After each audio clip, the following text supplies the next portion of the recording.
Audio Jungle. Hi hello ನಮಸ್ಕಾರ ಪ್ರಿಯ ವೀಕ್ಷಕರೇ, ಇದು ನಿಮ್ಮ ಬಂಧು ವಿಶ್ವಬಂಧು. ನಾನು ನಿಮ್ಮ ಲಕ್ಷ್ಮಣ್ ಕಾಂಬ್ಳೆ.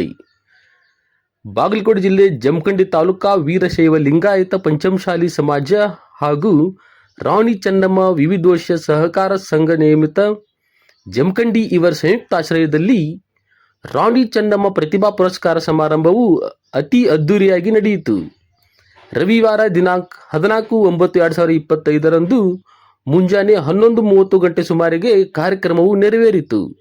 ಈ ಕಾರ್ಯಕ್ರಮವನ್ನು ಉದ್ದೇಶಿಸಿ ಶ್ರೀ ಸಂಗಮೇಶ್ ನಿರಾಣಿ ಅವರು ಮತ್ತು ಚೆನ್ನಮ್ಮ ಬ್ಯಾಂಕಿನ ಅಧ್ಯಕ್ಷರು ಹಾಗೂ ಸದಸ್ಯರು ಮತ್ತು ಸಮಾಜದ ಮುಖಂಡರು ಮಾತನಾಡಿದರು.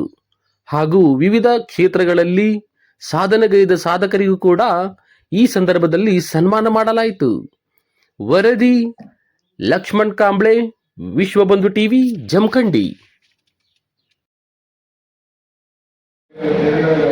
ಜಮಖಂಡಿ ತಾಲೂಕು ಒಂದೇ ನೋಡ್ಕೊಂಡು ಹೋಗ್ತೀವಿ ಅಂತ ಹೇಳ್ತಾ ದೀರ್ಘಾವಧಿ 2 ದಶಕಗಳ ಕಾಲದಿಂದ ಸಮಾಜದ ಮುನ್ನಡೆಸ್ತಾರೆ. ಅವ್ರದ್ದೊಂದು ಆಸೆ ಇತ್ತು, ಸಮಾಜದ ಬ್ಯಾಂಕ್ ಆಗಬೇಕು, ಬ್ಯಾಂಕಿನ ಕಟ್ಟಡ ಆಗಬೇಕು, ಸಮಾಜದ ಭವನ ಆಗಬೇಕು ಅನ್ನುವಂಥ ಒಂದು 3-4 ಆಸೆ ಇಟ್ಕೊಂಡಿದ್ರು. ಅದರಲ್ಲಿ 2 ಆಸೆ ಅವ್ರ ಇಚ್ಛೆ ಅಂತ ಸುಂದರವಾಗಿರ್ತಕ್ಕಂಥ ಕಲ್ಯಾಣ ಮಂಟಪವನ್ನು ಕಟ್ಟಿದ್ರು. ಅವ್ರು ಸ್ವಂತ ಮನೆ ಕಟ್ಟಿದ ಖುಷಿ ಪಟ್ಟರೆಲ್ಲ ಗೊತ್ತಿಲ್ಲ, ಈ ಭವನ ಮುಗಿದಾಗ ಮಾತ್ರ ಬಹಳ ಖುಷಿ ಪಟ್ಟರು. ಕಟ್ಟಡ ಆಗಬೇಕಾದ್ರೆ ಯಾವಾಗೂ ಸೌಮ್ಯದಿಂದ ನಮ್ಗೆ ಹೇಳ್ತಿದ್ರು, ಒಂದ್ಸಲ ಕಲಿಸಿ ಕಟ್ಪಟ್ಟಿಯವ್ರನ್ನ ಕಲಿಸಿ ತಾಕೀತು ಮಾಡಿ ಇದರಿಂದ ಮುಗಿಬೇಕು ಅನ್ನುವಂಥ ಮಾತ ನಡೆದಾಗ ಈ ಕಟ್ಟಡ ಮುಗಿಬೇಕು ಅನ್ನುವಂಥ ಆ ಹಿರಿಯಲ್ಲಿರ್ತಕ್ಕಂಥ ಕುಡಿತ ಗೊತ್ತಾಯಿತು. ಆಮೇಲೆ ಕಟ್ಪಟ್ಟಿಯವರು ಈ ಕಟ್ಟಡವನ್ನು ಮುಗಿಸೋದು ಅಂತ ಹೇಳಿದ್ರೆ ಬರೀ ಕಟ್ಟಡ ಮುಗಿಸಿದ್ರೆ ಸುಂದರವಾಗಿ ಮುಗಿಬೇಕು ಅಂತ ಬಿಂಡು ಮಠ ಗ್ರಾಮೀಣ ಹಚ್ಚಿ ಅದು ಮ್ಯಾನೇಜ್ ಮಾಡೋದು ಬರಬೇಕು, ಹಿಂದೆ ಪೂರ್ವ ಗ್ರಾಮೀಣ ಹಚ್ಚಬೇಕು, ಕೆಳಗೆ ನೀರು ಬರಲಾರಂಗೆ ಬಿಲ್ಡಿಂಗ್ ಹಾಕಬೇಕು ಅಂತೇಳಿ ವಿಶೇಷ ಕಾಳಜಿ ವಹಿಸಿ ಕಟ್ಪಟ್ಟಿಯವರು ಹೇಳ್ತಾ ಇರ್ತಾರೆ. ಬಿಲ್ಡಿಂಗ್ ಅನ್ನು ಮುಗಿಸೋದು ಕಟ್ಪಟ್ಟಿಯವ್ರು ನಾವು ಮೆಟ್ರೋ ಕೊಡ್ತೀವಿ ನೋಡ್ಬಿಟ್ಟು ಮುಗಿಸ್ತೀನಿ ಅಂತೇಳಿ ಭೇಟಿಯಾಗಿ ಕಲ್ಯಾಣ ಮಂಟಪವನ್ನು ಮುಗಿಸಿದ್ರು. ಅವರು ಈ ಥರ ಮಾಡಿರ್ತಕ್ಕಂಥ PN ಪಾಟೀಲ್ ಅವರಿಗೆ ನಮ್ಮೆಲ್ಲರ ಪರವಾಗಿ ಒಟ್ಟೂರ್ಗ ಚಪ್ಪಾಳೆ ಮುಖಾಂತರ ಅಭಿನಂದನೆಗಳನ್ನು ಮಾಡಿ ನಾನು ಮಾತನಾಡಬೇಕಾಗಿದೆ. ಸಮಾಜದವರಿಂದ ಬಹಳ ಅಭಿಮಾನ. ಶಂಕರ್ ಸಾಹೇಬರು ಜಮಖಂಡಿ ತಾಲೂಕಿಗೆ ಅಭಿನವವನ್ನು ಜಮಖಂಡಿ ಬಂದಂತೇಳಿ ಅವರು ಸರ್ವಿಸ್ ಮಾಡಿ ಹೋಗಿ ಅವರು ಕೂಡ ಜಮಖಂಡಿಯವರೇ ಆಗ್ತದೆ. ಜಮಖಂಡಿ ತಾಲೂಕಿನ ಹಳ್ಳಿ ಏರಿಯಾಗಳನ್ನು ಅವರು ಸಂಪರ್ಕಿಸಿದರು. ಎಲ್ಲರಿಗೆ ಅಭಿಮಾನ. ಇಲ್ಲಿಂದ ಹೋದ್ಮೇಲೆ ಅವರು DSP ಆದರು, SP ಆದರು. ಆದರೂ ಕೂಡ ಜಮಖಂಡಿ ನನ್ನ ಕಳ್ಕೊಂಡಿರಲಿಲ್ಲ. ನಮ್ಮ ತಿರುಗಿ ಯಾವಾಗ ಆಫೀಸರ್ ಬೇಕು, PSI CPI ಅನ್ನೋದು ನಾವು ಸೆಲೆಕ್ಟ್ ಮಾಡ್ತಿದ್ದಿಲ್ಲ, ಸಾಹೇಬರು ಸೆಲೆಕ್ಟ್ ಮಾಡ್ತಾರೆ. ಇವ್ರನ್ನ ಅನ್ಕೊಂತಾರೆ. ಆ ಥರ ನಮ್ಮ ಈ ಜಿಲ್ಲೆಯಲ್ಲಿ ವಿಶೇಷ ಕಾಳಜಿಯನ್ನು ಹೊಂದಿರತಕ್ಕಂಥವ್ರು.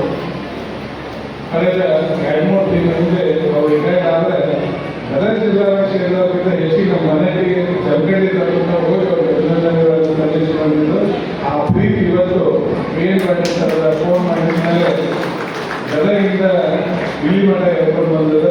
ಅವರು ಕೂಡ ಒಬ್ಬರು MLA ಆಗುವಂಥ ಎಲ್ಲ ಆಧಾರದ ಇದ್ದಂಥವರು ಆ ಪ್ರಯತ್ನವನ್ನು ಮಾಡಲಿ ಅಂತ ಹೇಳ್ತಾ ಅದೇ ತರನಾಗಿ ಸಮಾಜವನ್ನ ಮೊಟ್ಟ ಮೊದಲಿಗೆ ಕಟ್ಟಿದವರು. ಸಮಾಜ ಒಗ್ಗಟ್ಟಾಗಿರಬೇಕು.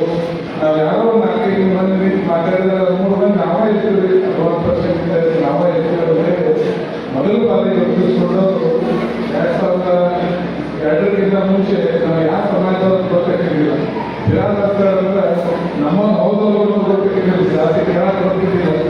ಹೀಗಿದ್ದಾಗ ಅದನ್ನು ಗುರುತಿಸಬೇಕು ಅನ್ನುವಂಥ ಕನಸನ್ನು ಹೊತ್ತು ಮೊದಲಿಗೆ ರೂಪರೇಷವನ್ನು ಮಾಡಿದಂಥವರು ತಮ್ಮ ಸಂಘ ಸಂಸ್ಥೆಗಳಿಗೆ ನಾವು ಅಭಿಮಾನದಿಂದ ಇರಬೇಕಾಗ್ತದೆ. ಒಂದು ಭಾಗ ಬೆಳಿಬೇಕಾದ್ರೆ, ಒಂದು ನಾಡು ಬೆಳಿಬೇಕಾದ್ರೆ ಆ ಭಾಗದಲ್ಲಿ ಸರಿಯಾದ ಶಿಕ್ಷಣ ಇರಬೇಕು, ಕೃಷಿ ಕ್ಷೇತ್ರಕ್ಕೆ ಆದ್ಯತೆ ಇರಬೇಕು, ಇಂಡಸ್ಟ್ರಿಗಳು ಬರಬೇಕು. ಬಂದಾಗ ಮಾತ್ರ ನಮ್ಮ ಜನರು ಆರ್ಥಿಕವಾಗಿ ಸಮೃದ್ಧವನ್ನು ಹೊಂದ್ತಾರೆ. ನಾವು ಹೇಳ್ತೀವಿ, ನಾನು ರಿಟೈರ್ಮೆಂಟ್ ಮೀಟಿಂಗ್ಗೆ ನಾನು ಹೋಗಿದ್ದೆ ಗದಗಿಗೆ ಹೋಗಿ ಆ ಫಂಕ್ಷನ್ಗೆ ಅಟೆಂಡ್ ಆದೆ. ಅದು ಏನು ಇಷ್ಟು ಬಂದು ದೊಡ್ಡ ಸನ್ಮಾನ ನಾವು ರಿಟೈರ್ಡ್ ಆದಲ್ಲಿ ಈ ಗದಗದಲ್ಲಿ ಅಷ್ಟೇ ಅಲ್ಲ, ಎಲ್ಲ ಸುತ್ತಮುತ್ತ ನಾವು ಎಲ್ಲೆಲ್ಲಿ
ವೈದ್ಯರು ಮುಂದಿನ ಪೀಳಿಗೆಗೆ ದಾರಿ ಆಗಲಿ ಅಂತ ಹೇಳಿ